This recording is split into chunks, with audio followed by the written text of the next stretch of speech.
Examples reading matching heading is one of the most annoying types of questions. There are many students who are facing a lot of problems to solve matching headings.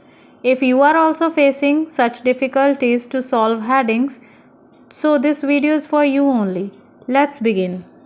Let's begin now. Today I am going to share with you 10 academic reading match with heading tips and strategies, and which are as follows. After following these types of the strategies and tips, you would not have to face any kind of difficulty, students. So first of all, the first one is there are many students who pick up their headings only because it has one or two words matched with the paragraph. So for example, अगर paragraph में word है computer, तो वो ये कोशिश करते हैं कि फाइंड आउट करें कि वो लिस्ट में जो लिस्ट ऑफ हेडिंग्स है वहाँ पर भी जो है वो वर्ड है वो फाइंड आउट करते हैं कि कंप्यूटर, जहाँ पर कंप्यूटर वर्ड मिल गया वहीं पर उसी को वो उसका हेडिंग मान लेते हैं। तो ऐसी आप गलती बिल्कुल मत कीजिए। आपने जो है वो जिस्ट को देखना है। जिस्ट मतलब सेंट्रल आइडिया देखना है कि पूरे पैराग्राफ में किस एक चीज़ की बार बार डिस्कशन हो रही है राइटर के द्वारा। सेकंड जो टिप है वो ये है कि कई बार क्या होता है कि किसी पैराग्राफ में कभी एक बात नहीं हो रही होती, मतलब सेंट्रल आइडिया जो होता है वो स्टूडेंट्स को नहीं पता लगता है, उसमें एक्चुअल में 2 या 3 बातें हो रही होती हैं, अलग अलग बातें हो रही होती हैं। तो उसमें आप कंफ्यूज हो जाते हैं कि इसका तो कोई सेंट्रल आइडिया निकल ही नहीं रहा है, या इसमें जो है वो कोई मेनली किस चीज़ की बात हो रही है। तो कई बार क्या होता है कि स्टूडेंट्स जो है वो प्रॉब्लम में आ जाते हैं। तो at that point of time I would suggest you to focus on the major one. तो मेजर डिटेल जो गिवन है पैराग्राफ में, ठीक है, माइनर वन को आपने नेग्लेक्ट करना है। जो मेजर वन है गिवन है तो उसी को आपने ध्यान में रखते हुए जो है वो पैराग्राफ का हेडिंग मैच करना है।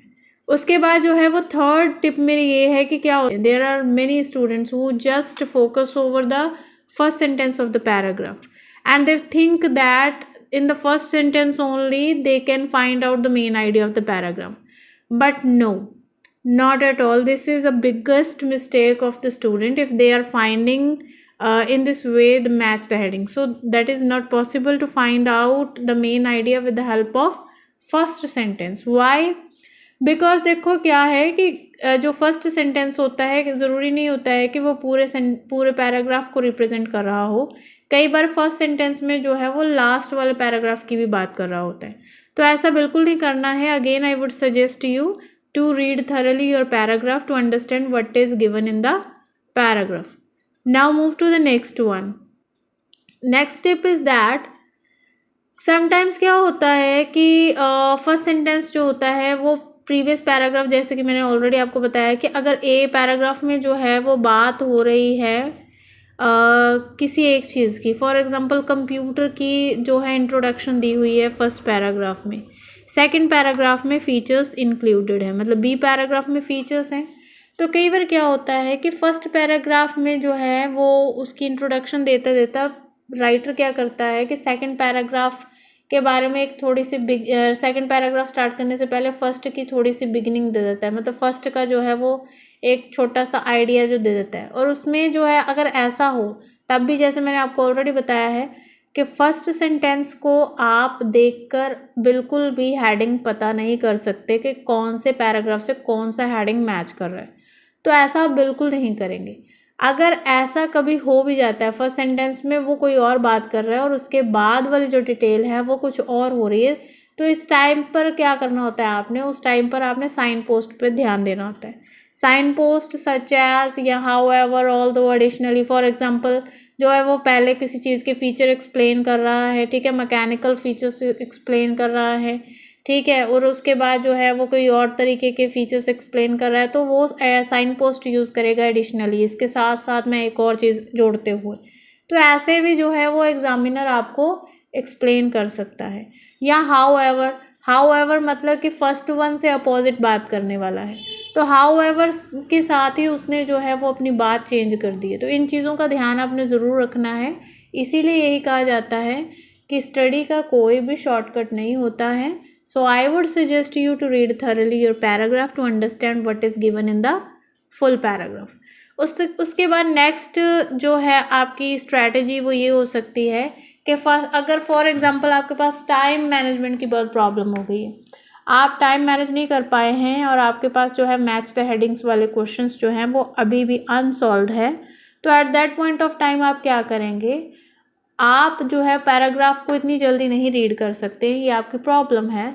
तो आप ये कीजिए कि आप फर्स्ट और लास्ट सेंटेंस पढ़िए उस पैराग्राफ का, और जो मिडल वाला जो पार्ट है, जो भी कंटेंट गिवन है, उसमें जो है वो आप क्या करें कि उनमें से जो कीवर्ड्स होते हैं, जो मेन वर्ड्स होते हैं, हाईलाइटेड वर्ड्स होते हैं, ठीक है, उनको जो है वो आप अंडरलाइन कीजिए, उनको उनकी हेल्प से जो है स्किमिंग करनी स्टार्ट कीजिए। मतलब स्किम मतलब कीवर्ड्स की हेल्प के साथ जो है रैपिडली पढ़ने की कोशिश कीजिए, ताकि आपको बीच वाला कंटेंट का भी जो है रफ टफ वे में कुछ पता लग जाए कि क्या बात हो रही है, और फर्स्ट और लास्ट लाइन से तो आप एग्जैक्टली पता लग जाए। तो इस तरीके से भी जो है वो आप मैच द हेडिंग्स को सॉल्व कर सकते हैं। उसके बाद 6th वन टिप जो है वो ये है, द 6th वन हेडिंग्स जो है वो बिल्कुल एक जैसे हैं, या दोनों हेडिंग्स जो है वो पैराग्राफ की इन्फॉर्मेशन से मैच कर रहे हैं। तो अगर आपको फॉर एग्जांपल दो में कन्फ्यूज़न है, और तो उन दोनों हेडिंग्स को लेकर आप दोबारा से जो है वो पैराग्राफ को एक बार फिर से जल्दी से पढ़िए, वो स्किमिंग कीजिए या रैपिडली जल्दी से पढ़िए, क्योंकि ऑलरेडी आप पढ़ चुके होंगे। तो इसके बाद जो है उन दोनों में से सबसे ज़्यादा सूटेबल कौन सा लग रहा है, उसके अकॉर्डिंग आप मैच कर दीजिए। अगर आपको भी ये कंटेंट अच्छा लग रहा है और लगता है कि ये कंटेंट आपके लिए यूज़फुल साबित हो सकता है, तो बिना देर किए जल्दी से रेड कलर का सब्सक्राइब बटन दबाइए, ताकि आपको इसी तरह के और यूज़फुल अपडेट्स और यूज़फुल वीडियोस मिलते रहें। साथ ही साथ जल्दी से लाइक कीजिए, शेयर कीजिए अपने फ्रेंड्स को, रिलेटिव्स को। जो your goal is to understand the paragraph as a whole, ठीक है। So don't battle your mind with each and every single word, क्योंकि देखिए कि वर्ड्स जो है वो आपके पूरे पैराग्राफ को, आपके पूरे हेडिंग को जो है वो नहीं रिप्रेजेंट कर सकते। तो आपका गोल जो है वो यही होना चाहिए कि पैराग्राफ, जो पूरा पैराग्राफ है उसको समझने की कोशिश करनी है कि वन लाइन में पूरे पैराग्राफ में क्या बात हुई, ठीक है। उसके बाद नेक्स्ट टिप जो है वो यही है कि ये हमेशा आपने याद रखना है कि एक पैराग्राफ के लिए एक ही मैच द हेडिंग बना हुआ है, एक ही हेडिंग बना हुआ है, ठीक है। तो कभी भी जो है आप ये मत सोचिए कि एक पैराग्राफ के लिए दो हेडिंग बनाए हुए हैं राइटर ने, नो, ऐसा कभी भी नहीं है। तो आपने जो है वो हमेशा मोस्ट सूटेबल वन को फाइंड आउट करने की कोशिश करते रहना है, और definitely you would get the final one, you would get the exact one.